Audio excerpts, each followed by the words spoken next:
Trump and the Nobel Peace Prize. I know. I just vomited. The president has already realized great opportunities. He forged the Abraham Accords. He's forging peace as we speak in one country, in one region after the other. So I want to present to you, Mr. President, the letter I sent to the Nobel Prize Committee.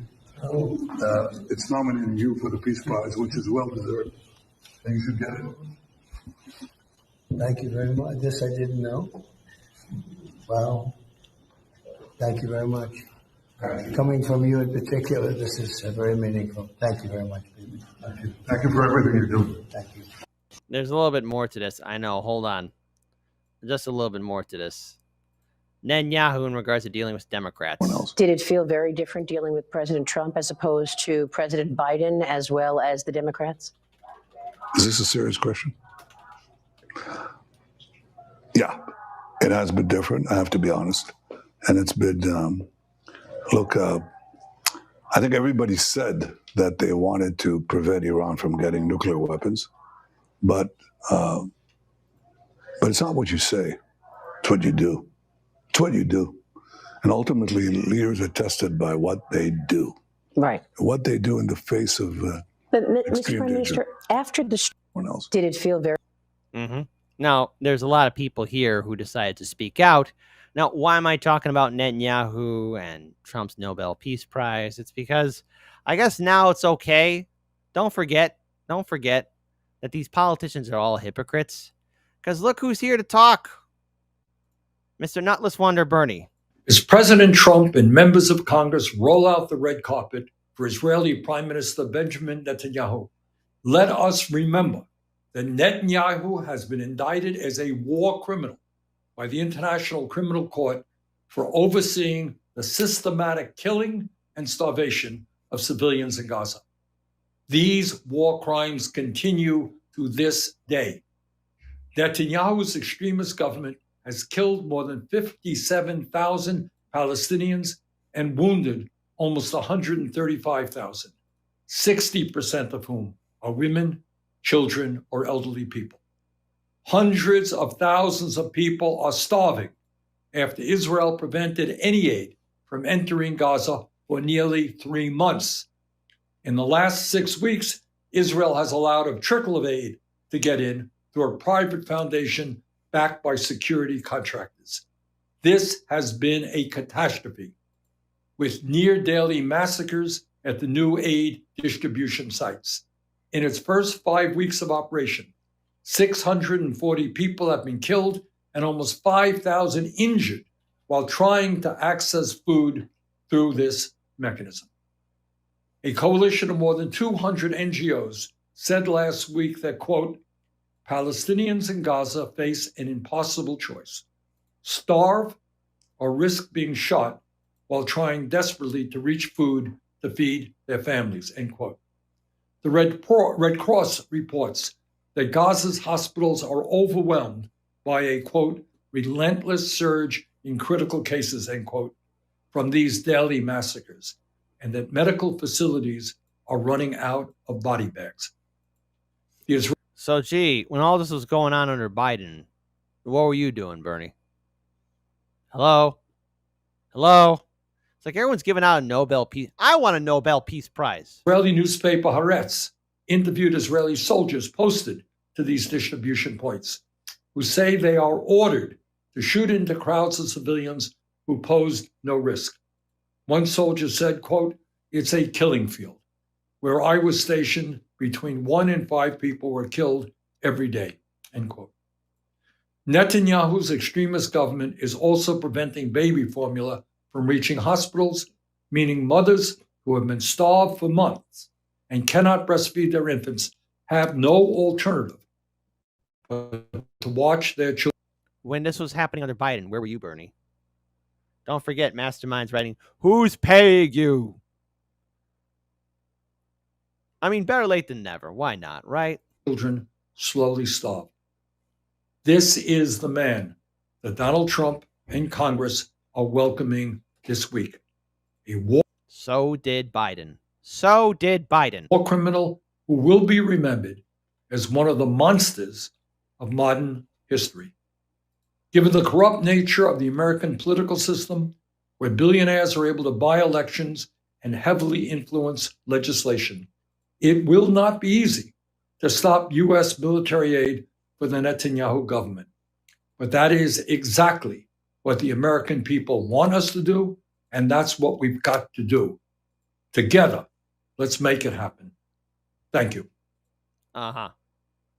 Where was this energy in 2024? So, Trump getting the Nobel Peace Prize. Will he get it? You know what? If he does, I'm laughing. I'm going to laugh.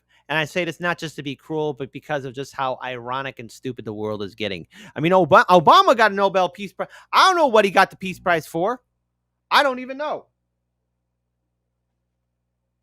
How did Barack Obama get the Nobel Peace Prize?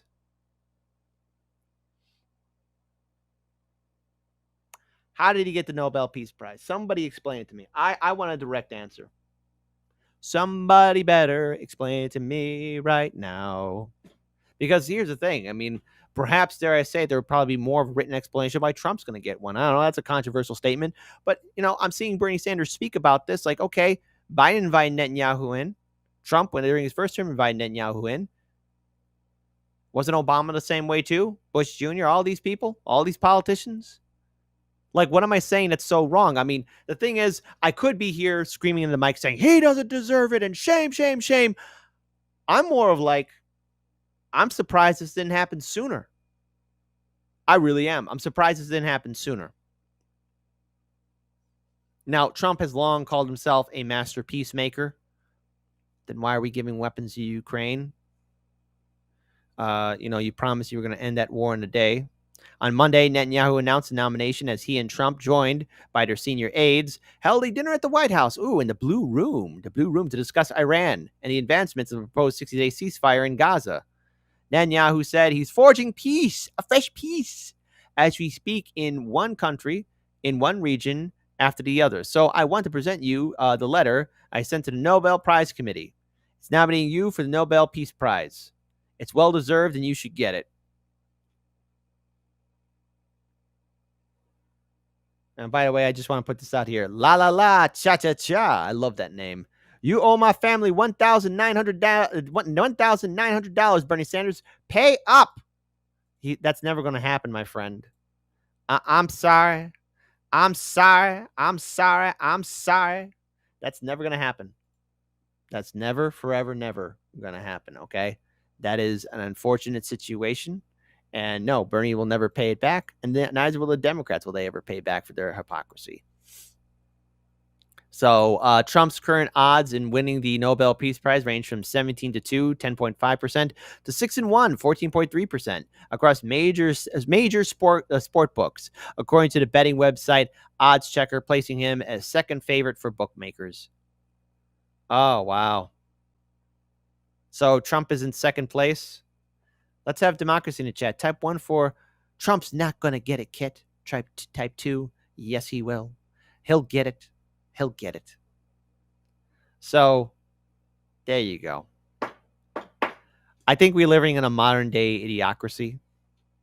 As much as I hope things will get better, I know I'm going to be wrong. So I'm just going to prepare myself for more pain, more heartache. And that's the real truth of it. We have to deal with the pain that's coming down our way, and we cannot stop it. Nobel Peace Prize. And yet here's Bernie Sanders pontificating. Where was all this energy when Biden was in office? If you fool me once, it's because I didn't think a guard was needed. If you fool me twice, it's because I didn't learn the lesson, so it bears repeating. If you try the same play 3 times running, it's because you know what's coming, and you didn't come to lead, you came to purposefully be misleading. Democracy is dry. It's spent a century bleeding. The husk is gaping open to the sky, out in the field where all the sheep just keep on circling and worrying and bleeding. They're waiting for the shepherd that they've tried to hide their faith in, but he's so appealing. They'd gladly give their fleece. It's such a freeing feeling that even when he leads them to the ledge and starts to urge them on, they're positively beaming. They were told that they were on their way to save democracy, so even as they plummet, they just gloat. They don't consider screaming. And halfway up the cliff, the shepherd's cozy little mittens wrap around the staff of shattered human hopes on which he's leaning. He shows the gentle grin that used to stir your inner spark, and he says, "Not me, us," as he gestures to the oligarchs. He knows that if he runs, they're going to stop him like a stolen car. And he'll easily surrender because it bought a lot of time for laying mines in all the grassroots. Suddenly, the tiniest of movements gets you blown apart. Suddenly, you're in a play that's set on an election day and voting for the fire, unaware you're playing Joan of Arc. Suddenly, the shepherd pulls the rug and slips a hood across your clueless mug, and everything goes zero dark. I'm gonna warn you once more before it's 2024 and you fuck around and find out who your heroes are. To take a step back from the herd, and you'll learn that you can spot who all the shearers are. If you really want to know the product that they're selling, I can take you where the mirrors are. If you think your voice is finally ready, I can tell you where the lyrics are. I hid them in a box I had to bury neath the cobble when they carpet bombed the promenade and raided all the street bazaars. Now all we've got's the marketplace, and you're too broke to even bother asking what the options for your treatment are. Suddenly, the raw debris of homeless human dignity will find it has 100 teeth for every badge and sweeper's arm. Suddenly, they speak in solidarity and each is armed. Suddenly, the sheep can see the shepherd for his truest form and all pitch in at once to help him buy the farm. And now it's zero dark, and all is calm and peaceful save the distant wail of sirens that approach beside the flames of dawn. Suddenly, the carrot's just a string that's on a stick, and all your movements make you sick because the prize is gone.